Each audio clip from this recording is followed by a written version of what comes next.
Wow. Well. What a tournament it's been. Like, I don't know about you, but I've thoroughly enjoyed this tournament.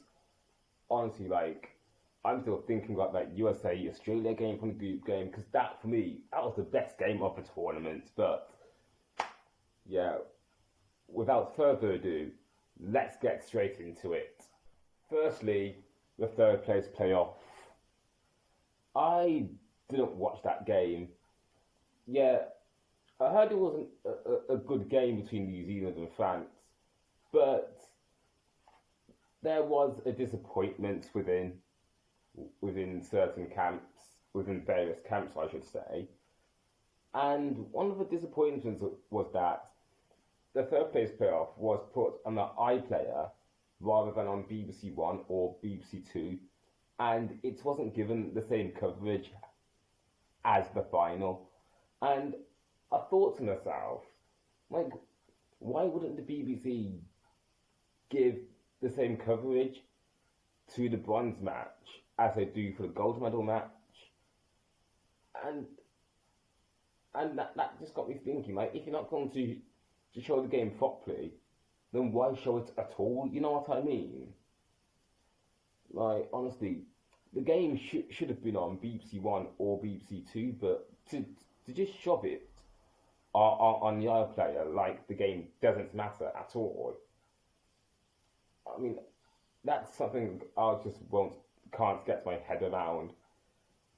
Like, the Football World Cup would never just put the bronze medal game on the iPlayer, and that wouldn't happen for the Men's Rugby World Cup either. So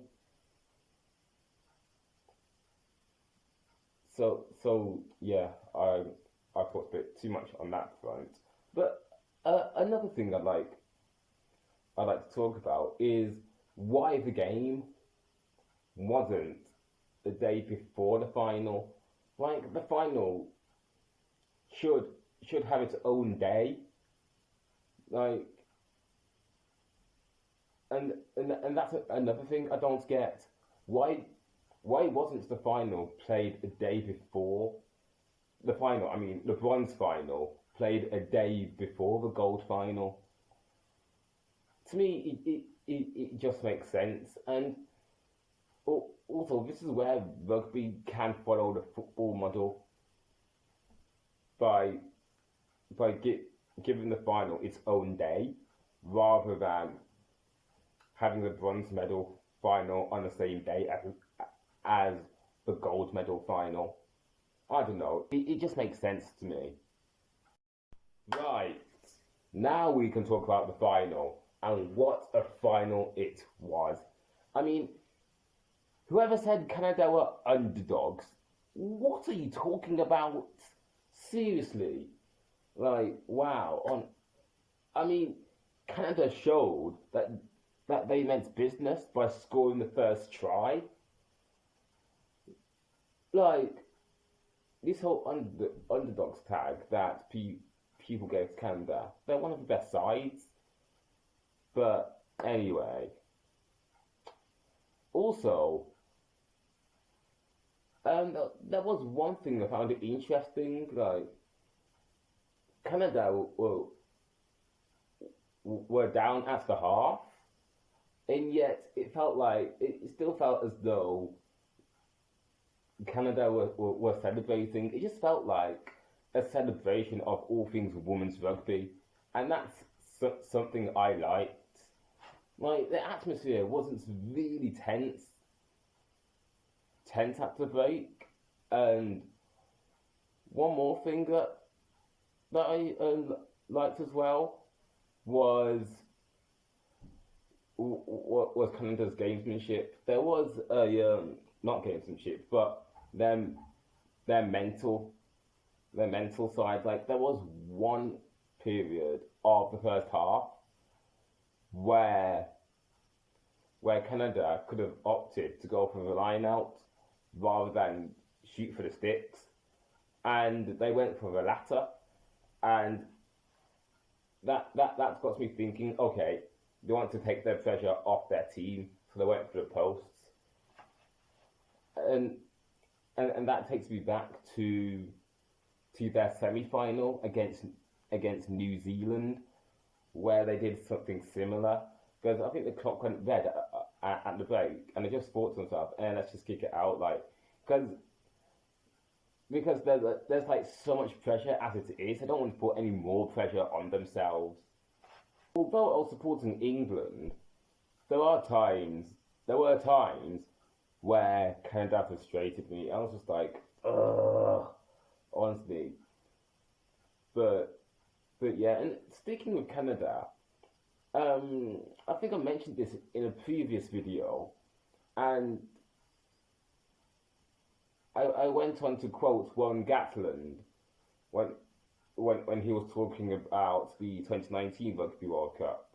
He said something along the lines of, sometimes we see a team play their final in a semi-final. Now, whether that's maybe true of Canada or not, that's up for debate. But for me, I don't think Canada played their final in a semi-final.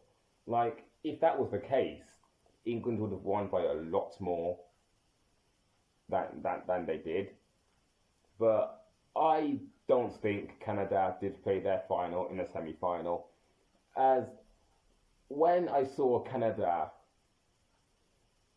beat New Zealand, I thought to myself, yeah, they still have enough left in the tank. But ultimately, England showed why they're the best team in the world. What England showed here is that they're really good at putting teams to the sword. We saw that in the group stage, you saw that in the quarterfinals and semi-finals, and we saw it again in the final.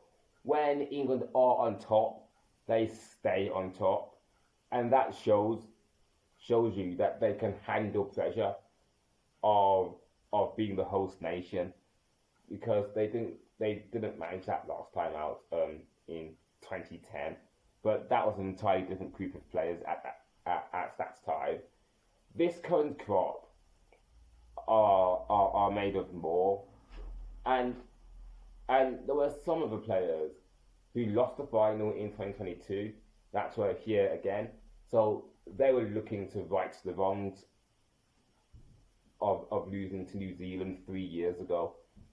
And I'm actually really happy for them that they won the final, and this was thoroughly deserved. Like, I'm happy for England. Like, they've won 6 stations, WXV, World Cup, the treble.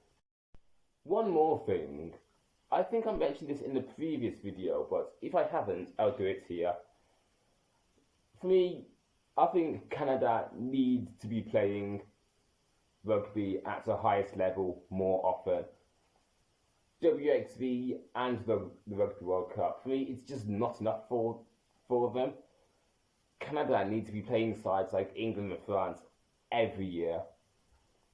And it's one of the reasons why I think they should be instated into the 6 nations. Now, before you get, oh, well, they're not European.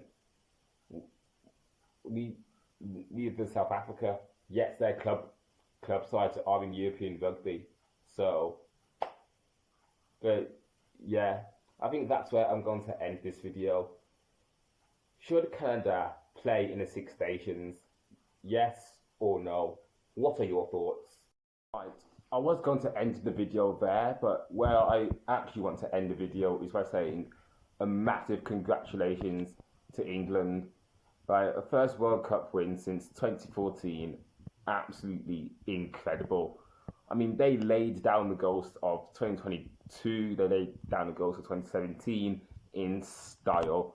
So I just want to say a massive congratulations to England on winning their 3rd Rugby World Cup. Yeah, well done, well done.